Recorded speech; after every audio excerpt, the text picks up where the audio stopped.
우리 인사합시다. 만나서 반갑습니다. 자, 한번 앞뒤로 보시면서 당신은 하나님의 기쁨입니다. 오늘 시간도 하나님의 말씀을 통해서 그 말씀이 살아 역사하고 우리 삶 가운데 그대로 성취되는 것을 경험하는 귀한 시간 되시기를 주님의 이름으로 축복합니다. 역사상 최고의 데뷔작으로 꼽히는 이 마가렛 리첼이 쓴 이 바람과 함께 사라지다라는 소설이 있는데 영화로도 우리에게 참 많이 알려져 있습니다.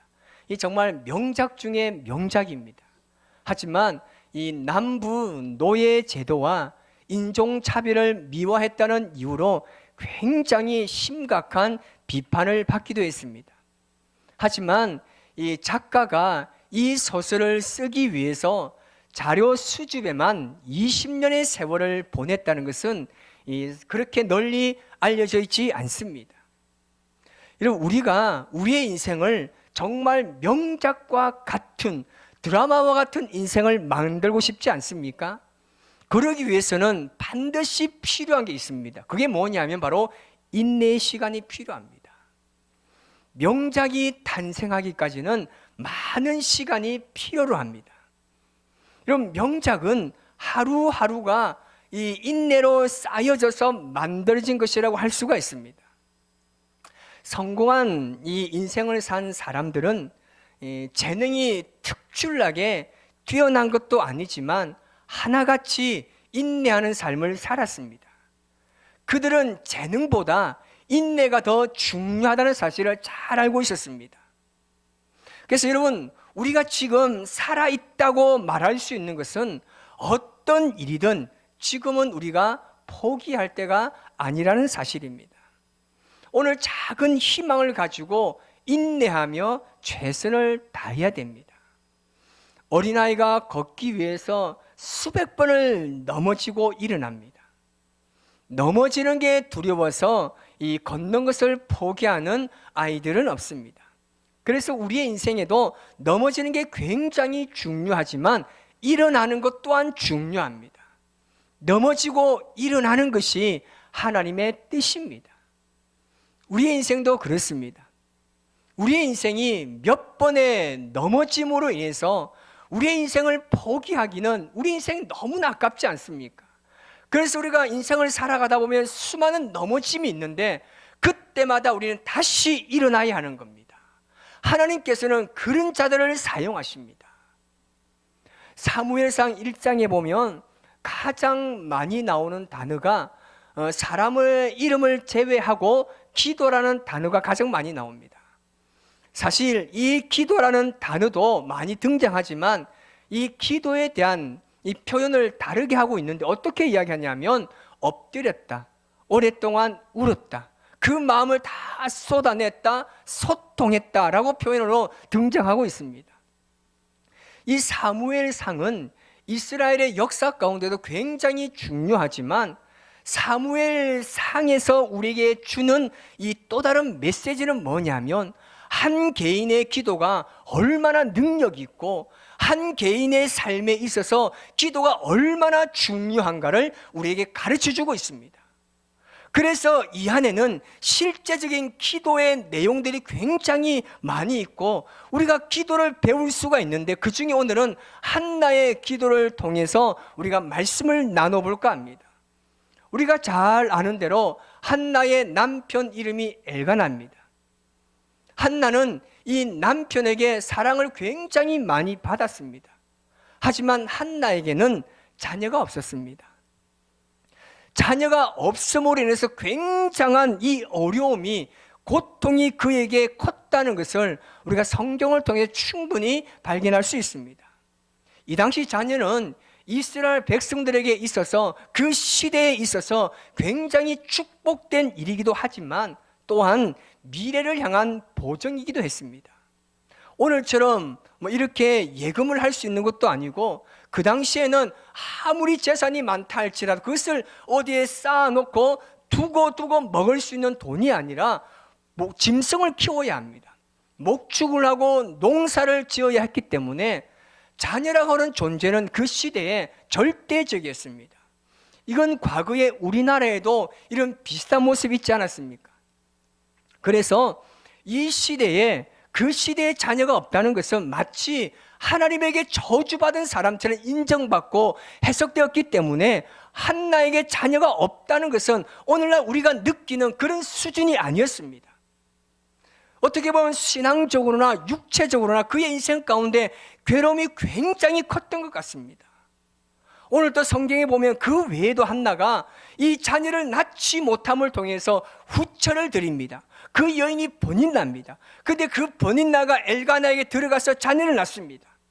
그러니까 이 후처인 버닌나는 이제 대놓고 한나를 격동하고 무시하기 시작합니다. 그래서 한나는 이것으로 말미암아 굉장한 고통을 당했던 것 같습니다. 이 분인나로 말미암아 격동을 당하면서 한나는 이 고통의 시간을 견뎌내야 했습니다. 여러분, 한번 이 한나의 마음을 한번 여러분 생각해 보시기 바랍니다. 한나에게 믿음이 없거나 신앙이 부족한 게 아닙니다. 그렇다고 자녀를 낳지 못하는, 몸이 좋지 못한 상태도 아니었습니다. 그런데 아이가 생기지 않습니다. 사실 우리에게도 이런 일이 종종 있습니다. 분명히 이 일은 안 될 일이 아님에도 불구하고 그냥 내놔도, 그냥 뒤제껴놔도 그냥 될 일인데 그 일이 안 되는 거예요. 내가 최선을 다하고 열심히 다했는데 그럼에도 불구하고 그 일이 잘 될 것 같은데 결국 그 일이 안 되는 겁니다. 그러면 우리 주변에 있는 사람들이 우리에게 뭐라고 이야기합니까? 아니, 교회를 그렇게 열심히 다니고 그렇게 기도를 많이 하고 그렇게 헌신하고 봉사하는데 왜 그렇게 안 되느냐고 마치 궁금해하듯이 우리를 조롱합니다. 비웃습니다. 이런 어려움 속에서 과연 우리는 어떻게 여러분 신앙생활을 해야 하겠습니까? 지금 한나는요, 이 어려움 속에 무엇인가를 기대할 수 있어서 견디는 게 아닙니다. 아마 한나는 자녀를 낳지 못하는 고통 가운데서 자신의 인생에 자녀 없이 인생이 끝날 것 같은 절망감 속에 지금 싸워야 하는 겁니다. 이때 만약에 하나님께서 한나에게 나타나셔가지고 한나야, 걱정하지 마라. 지금 괴롭게 하는 거 내가 갑절로 갚아줄게. 내가 아들 분명히 나한테 줄 테니까 염려하지 말고 두려워하지 말고 가슴 아파하지 말라라고 말했으면 그래도 한나는 괜찮을 건데, 하나님께서는 한나에게 단 한마디도 말씀하지 않습니다. 여러분, 한나의 입장에 자녀 없이 이렇게 비참하게, 지금은 분인나가 격동하지만 세월이 지나면 지날수록 그 분인나가 낳은 자녀들이 강하게 성장할수록 한나는 점점 그 가정에서 소외당할 것이고 힘을 잃어버릴 것이고 무시당할 게 뻔합니다. 그의 인생이 점점 비참해지는 거예요. 그런 가운데 한나는 하루하루를 견디고 있습니다. 그럼에도 불구하고 한나는 신락 같은 그 믿음을 포기하지 않습니다. 우리 인생 가운데도 그럴 때가 있습니다. 나름대로 열심을 다하고 최선을 다합니다. 하나님의 말씀대로 살려고 부단히 노력합니다. 그런데 이 광야는 끝나지 않습니다. 여러분, 그러나 반드시 기억하십시오. 내가 하나님의 말씀대로 순종하고 살아가고 있음에도 불구하고 내 인생에 광야가 계속되고 있다면 그 안에 하나님의 놀라운 계획이 분명히 있습니다. 이것을 믿으시기를 주님의 축복합니다. 한나의 인생뿐 아니라 우리 인생도 마찬가지입니다. 하나님의 은혜와 하나님의 뜻이 우리 가운데 이루어지는 증거는 결단코 환경이 아니라 내 자신입니다. 우리 환경은 늘 어렵습니다. 여러분, 지금 여러분의 인생 가운데 광야와 대인생 살고 있지 않습니까? 여전히 내 인생은 그 광야 한복판을 지금 걸어가고 있습니다. 그런데 그 안에 하나님께서 내게 주신 은혜가 있어요. 도대체 내 인생에 왜 이런 어려움이 찾아왔느냐고. 아니, 그렇게 나름대로 믿음의 삶을 살아가고 부단히 노력하고 있는데 왜 내 인생은 광야와 같은 인생이 끝나지 않느냐고. 그렇게 할 수 있지만 그런데 가만히 보면 그 안에 하나님의 은혜가 있습니다. 믿음이 있습니다. 감동이 있습니다. 예배할 때마다, 기도할 때마다, 하나님의 말씀을 대할 때마다 하나님께서 내게 주신 은혜, 감동이 굉장히 크게 다가옵니다. 그리고 그 말씀대로 순종하며 살아가는 나를 향한 하나님의 위로가 그 속에 있습니다. 이런 환경은 여전히 광야와 같습니다. 여러분, 그것은요, 내 안에 하나님의 놀라운 계획이 있다는 겁니다. 그 안에 절대 여러분 넘어지지 마시기를 바랍니다. 많은 사람들이 그렇게 질문합니다. 아니, 하나님께서 왜 이렇게 우리에게 이런 고통을 허락하십니까? 라고 사람들은 묻습니다. 사실 하나님께서 우리 인생 가운데 고통을 허락하시는 것은 많은 이야기를 할 수 있겠지만 그 안에 반드시 들어가야 하는 해답이 하나 있다면 그것은 바로 하나님께서 우리에게 주시는 그 고통을 통해서 하나님을 찾도록, 하나님께 나오도록 하기 위함인 겁니다. 여러분, 성경을 보세요. 사사기를 보십시오. 하나님께서 하나님의 백성들을 통해서 이런 고통을 허락하시는 것은요, 하나님을 찾도록 하기 위해서입니다. 여러분, 그렇게 믿음의 거장인 아브라함들, 다윗 보십시오. 그렇게 야곱이나 이사야나 여러분 그렇게 위대한 믿음의 선조들을 보십시오. 그들 모두가 그 고통 속에 있을 때마다 그들이 선택한 최후의 방법이 뭐였습니까? 하나님을 찾았다는 말입니다. 하나님께 기도했다는 겁니다. 그래서 하나님께서 우리에게 고통을 허락하시는 것은 내가 하나님께 나아가서 기도할 때가 되었구나라는 것을 깨달으면 되는 겁니다. 그 고통 속에서 하나님을 찾도록 하나님께서 허락하시는 겁니다. 그 고통 가운데 하나님을 찾는 자를 하나님께서 만나주시고, 그리고 단순히 그의 문제만을 해결해 주시는 것이 아니라 그 시대의 문제를 해결해 주시는 분이심을 믿습니다. 여러분, 이스라엘 가운데 가장 어둡고 타락한 시대를 가리켜서 사사시대라고 이야기합니다. 하나님이 사사시대 가운데 타락하고 범죄하고 불순종함에도 불구하고 여러분 그 시대에, 그 타락한 그 시대에 누구를 사용하십니까? 한 여인의 아이를 낳지 못하는 그 고통을 하나님이 사용하십니다. 이 여인이 애를 낳지 못하는 그 고통 가운데 부르짖는 기도가 한 시대를, 한 세대를 구원하는 하나님의 놀라운 역사가 되었던 겁니다.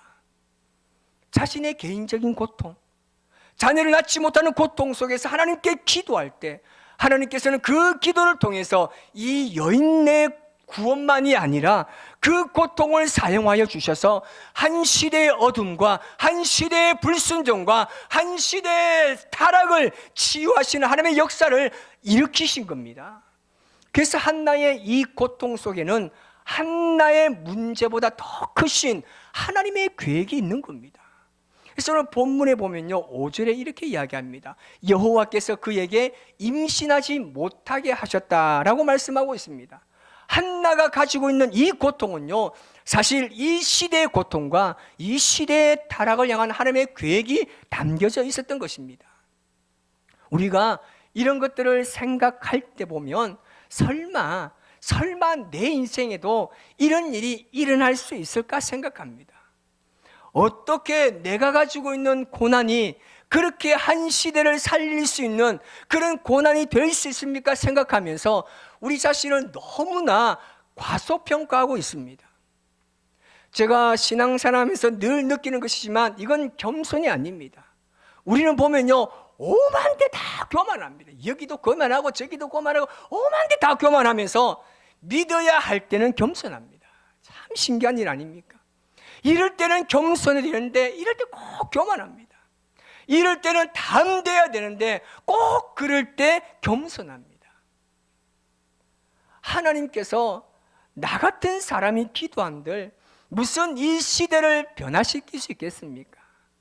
아니, 내가 뭔데 내 한 사람이 기도한들 어떻게 하나님께서 세계 선교를 할 수 있는 기도가 그 기도가 될 수 있게 한단 말입니까? 겸손한 것처럼 말합니다. 겸손이 아닙니다. 이런 생각은 하나님을 부정하고 믿지 못하는 굉장히 잘못된 신앙입니다. 오늘 한나를 통해서 내가 개인의 고통 가운데 드려지는 그 기도가 어떻게 하나님의 역사가 되고 한 시대와 한 민족을 변화시키는 하나님의 손길이 될 수 있는지, 그리고 하나님께서 그 개인의 고통을 사용하셔서 하나님의 뜻을 이루어 가시는지를 오늘 한나의 기도를 통해서 우리 모두가 깨닫고 배우면서 그 가운데 하나님의 음성을 듣게 되기를 주님의 이름으로 축복합니다. 그리고 그 고통 가운데서 한나를 통해서 한나가 기도하는 것처럼 그 기도하는 법을 배울 수 있기를 바랍니다. 하나님께서 역사를 여러분 일으키실 때는요, 모든 시대 가운데 하나님의 일관된 선택이 있습니다. 그건 뭐냐면 하나님께서는 기도하는 사람을 통해서 역사하신다는 사실입니다. 여러분, 하나님께서는요, 기도하지 않는 사람은요 절대 사용하지 않습니다. 그래서 그 사람이 하나님께 쓰임받고 있는가, 쓰임받지 못하고 있는가를 무엇으로 보면 알 수 있는가 하면 그가 기도하는 것을 보면 알 수 있습니다. 하나님께서 어느 날 갑자기 기도하게 하시는 사람이 있습니다. 하나님께서 그로 하여금 기도하게 하십니다. 그리고 그 기도의 문을 여시고, 아니면 그가 기도할 수밖에 없는 상황 가운데 하나님께서 그 환경을 몰아가셔서 그를 기도하게 하시고, 그 기도 가운데 하나님 그를 변화시키셔서 하나님의 뜻을 이루는 것을 우리는 볼 수 있습니다. 오늘 우리가 어떻게 기도하는가, 내가 어떻게 기도의 자리에 나왔는가 하는 것을 우리가 한번 생각해 보면, 여러분, 한나를 통해서 한나가 어떻게 기도의 자리에 나오게 되었습니까? 그 안에 있는 고통이 그로 하여금 기도의 자리에 나오게 한 겁니다. 제가 이 말씀을 준비하면서 한번 그런 생각해 보았습니다. 한나가 만약에 자녀가 있었다라면 그가 지금 이 기도의 자리에 나왔을까라는 겁니다. 과연 그에게 자녀가 있었다면 과연 이렇게 하나님 앞에 기도할 수 있었을까라고 생각해 보았습니다. 결국 자녀가 없다는 그 좌절과 고통이 그로 하여금 기도하게 한 것입니다. 그래서 C.S. 루이스는 고난과 고통은 하나님이 우리에게 주시는 확성기다라고 이야기했습니다. 하나님의 음성을 들을 수 있는 확성기가 바로 고난이란 말입니다. 그런데 우리의 문제는 뭡니까? 고난과 고통이 있어도 기도의 자리에 나오지 않습니다. 기도하지 않아도 내 사업 잘 되고, 내가 하는 일 잘 되고, 우리 자녀 직장에 잘 붙고, 좋은 사람 만나서 아름다운 믿음의 가정을 이루다 보니까 정말 기도 안 해도 별 문제 없다고 생각하고 있죠. 큰 착각입니다. 제가 늘 이야기하지 않습니까? 기도하지 않고 잘 되는 건요 굉장히 위험한 겁니다. 그래서 우리는 하나님 앞에 늘 우리의 기도의 자리를 소중하게 여기고 기도하는 사람이 되어야 됩니다. 한나가 오늘 이렇게 기도할 수밖에 없었던 것은요, 자녀가 없었기도 하지만 그에게 가장 가까이 있었던 이 브닌나라고 하는 이 여인의 괴로움이 컸습니다. 이 여인은요, 자녀가 있음에도 불구하고 모든 것을 다 가지고 있습니다. 그럼에도 불구하고 한나를 쉬게 했습니다. 그래서 본문 6절 말씀에 보면 그를 심히 격분하게 하여 괴롭게 하였다라고 말씀하고 있습니다. 그리고 여호와의 집에 매년에 올라갈 때마다 이 브닌나가 한나를 격동하게 만들어서 한나가 애통하도록 만들고 한나가 음식도 먹지 못하도록 만들었다고 성경에서 기록하고 있습니다. 여러분, 얼마나 고통스러웠겠습니까? 의도적이고 아주 악한 이 여인의 행동이었습니다. 여러분, 브닌나가 가만히 있는데 한나가 흔든 게 아니에요. 자기 스스로 열등감에 빠져서 괴로워한 것이 아니라 브닌나가 이렇게 지금 한나를 괴롭게 한 겁니다. 제가 이 한나의 모습을 보면서 성경에 이와 비슷한 사건 하나를 보면서 한 여인을 떠올렸습니다. 그는 바로 아브라함의 아내 사라입니다. 여러분, 사라가 이 아브라함이 아들을 낳지 못하자 그의 여종 하갈을 아브라함에게 들여보냅니다. 그리고 그가 아들을 낳습니다. 성경을 보니까 하갈이 임신합니다. 임신하니까 하갈이 어떻게 됩니까? 굉장히 교만하기 시작해서 사례를 무시하기 시작합니다. 그런데요, 사례는요 가만히 있지 않습니다. 네가 뭔데? 네가 뭔데? 막 그러면서 아브라함을 딱 불러앉혀서 무릎 꿇립니다. 아니 도대체 당신이 도대체 어떻게 했기에? 당신이 어떻게? 막 이러면서 불을 품는 거예요. 막 그러면서 막 쏟아냅니다. 그러면서 사례가 뭐라고 이야기합니까? 하나님과 당신 사이에, 나와 당신 사이에 하나님이 판단하시기를 원하노라. 그러면서 막 쏟아붓습니다. 이건 뭡니까? 네 짓고 날 사자는 거예요. 막 쏟아붓습니다. 그리고 성경을 자세히 보면요, 하갈을 이 사례가 학대했다고 기록합니다. 이 사례가 하갈을 학대하니까 이 하갈이 벌벌 떠는 거예요. 무서워서 막 도망다닙니다. 이 정도는 돼야 하는 거 아닙니까? 이 정도는 되어야 첫 번째 여인의 파워가 있는 겁니다. 사례는 당하지 않습니다. 그러니까 하갈이요 뭣도 모르고 금방지게 첫 번째 아내에게 막 임신했다고 이제 막 배불러 가지고 막 그렇게 무시하고 달려들었다가 사례가 막 학대하니까 도망다니면서 벌벌 떠는 거예요. 적어도 이 정도는 되어야 되는데 한나는 그렇게 못합니다. 그냥 울기만 합니다. 이 한나 보십시오. 얼마나 불쌍합니까? 너무 안타까워요.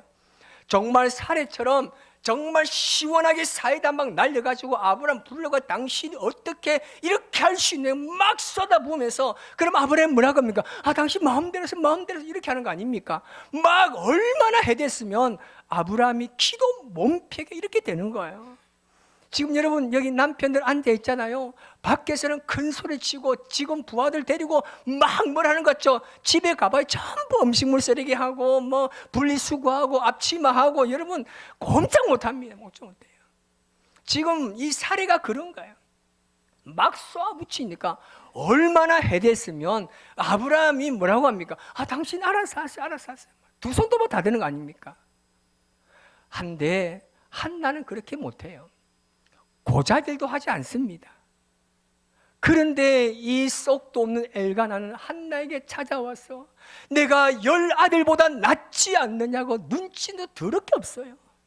내가 10아들보다 남지 않느냐고. 쫓겨나지 않은 게 은혜입니다. 뭐가 10아들보다 낫습니까? 근데 한나는요 참고 이야기하지 않습니다. 그리고 오직 하나님께만 나와서 그 마음을 쏟아냅니다. 애통합니다. 성경을 보면 이 한나를 그렇게 표현하고 있습니다. 10절에 보면 한나가 마음이 괴로워서 여호와께 기도하고 통곡하며 라고 이야기합니다. 그리고 15절 말씀엔 이렇게 이야기합니다. 시작. 내 주여 그렇지 아니하니이다. 나는 마음이 슬픈 여자라. 포도주나 독주를 마신 것이 아니요 여호와 앞에 내 심정을 통한 것뿐이오니라고 이야기합니다. 여기서 심정을 통했다는 말은 뭐냐면 쏟아냈다는 말입니다. 심정이라는 말을 원어로 찾아보니까 영혼이라는 뜻을 가지고 있습니다. 그래서 이 심정을 통했다는 말은 뭐냐면 여호와 앞에 내 영혼을 쏟아냈다는 말입니다. 얼마나 슬펐으면 그 영혼을 쏟아내는 것 같은 그런 애통함과 슬픔을 지금 한나가 고백하고 있는 겁니다. 얼마나 괴롭고 힘들었겠습니까? 근데 한나는 그것을 오직 하나님 앞에만 쏟아내고 있는 겁니다. 그것이 얼마나 슬프고 가슴 절절했는지 이 한나의 모습을 본 엘리야가 뭐라고 이야기합니까? 술에 취한 여인인 줄 알았다고 이야기합니다. 소리내지 않습니다. 입술만 움직입니다. 그 애통함으로 흘리는 그 눈물의 모습을 보고 얼마나 절절했는지 우리가 성경을 보면 충분히 이해할 수 있습니다. 정말 가슴 심정 깊이 아픔과 슬픔과 괴로움이 있으면요 정말 여러분 소리 나오지 않습니다. 가슴에서 울려 나오는 그 눈물의 기도는요 단 한마디의 말도 던질 수 없습니다. 그냥 그 안에서 우러나오는 그 기도가 얼마나 절절한지 모릅니다. 그런데 한나는 더 이상 자신의 고통을 어떤 논리적으로나 설명하거나 그 다른 사람에게 이해시키려고 하지 않습니다. 그냥 심장을 쥐어 짜는 듯한 간절함과 부르짖음, 이것은 나의 어떤 힘으로나 의지로 통제할 수 있는 영역이 아니었습니다. 현실적으로 내 마음을 그 누구보다 이해하지 못하고 알아주지 않는다는 극한 괴로움과 절망이 언어를 멈추게 했고, 오히려 그것은 한나에게 더 깊은 하나님과의 소통의 시간 안으로 들어가게 한 것입니다. 오직 하나님과 나만이 존재하는 고유한 공간입니다. 그 안에서 영혼의 진실만을 고백하는 겁니다. 여러분, 우리가 하나님에게 나아갈 때 우리의 기도가 항상 아름다운 언어로 채워질 필요는 없습니다. 때로는 소리 없는 절규가, 입술의 떨림만으로도 전달되는 눈물의 고백이 가장 큰 소리가 되어서 하나님 마음에 상대될 줄 믿습니다.